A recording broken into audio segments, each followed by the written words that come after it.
अयोध्या नगरी में वीरकेतु नाम का राजा राज करता था।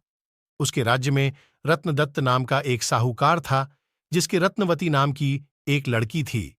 वह सुंदर थी। वह पुरुष के भेष में रहा करती थी और किसी से भी ब्याह नहीं करना चाहती थी। उसका पिता बड़ा दुखी था। इसी बीच नगर में खूब चोरियां होने लगी। प्रजा दुखी हो गई। कोशिश करने पर भी जब चोर पकड़ में न आया तो राजा स्वयं उसे पकड़ने के लिए निकला। एक दिन रात को जब राजा भेष बदलकर घूम रहा था तो उसे परकोटे के पास एक आदमी दिखाई दिया। राजा चुपचाप उसके पीछे चल दिया। चोर ने कहा, तब तो तुम मेरे साथी हो, आओ मेरे घर चलो। दोनों घर पहुंचे। उसे बिठलाकर चोर किसी काम के लिए चला गया। इसी बीच उसकी दासी आई और बोली, तुम यहां क्यों आए हो? चोर, तुम्हें मार डालेगा, भाग जाओ। राजा ने ऐसा ही किया।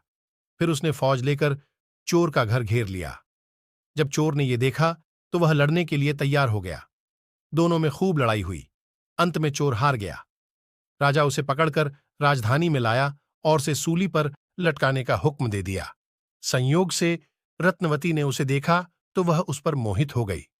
पिता से बोली, मैं इसके साथ ब्याह करूंगी, नहीं तो मर जाऊंगी। पर राजा ने उसकी बात न मानी और चोर सूली पर लटका दिया। सूली पर लटकने से पहले चोर पहले तो बहुत रोया, फिर खूब हंसा। रत्नवती वहां पहुंच गई और चोर के सिर को लेकर सती होने को चिता में बैठ गई। उसी समय देवी ने आकाशवाणी की, मैं तेरी पतिभक्ति से प्रसन्न हूं, जो चाहे सो मांग। रत्नवती ने कहा, मेरे पिता के कोई पुत्र नहीं है, सो वर दीजिए कि उनसे 100 पुत्र हों। देवी प्रकट होकर बोली, यही होगा, और कुछ मांगो। वह बोली, मेरे पति जीवित हो जाएं। देवी ने उसे जीवित कर दिया। दोनों का विवाह हो गया। राजा को जब यह मालूम हुआ तो उन्होंने चोर को अपना सेनापति बना लिया।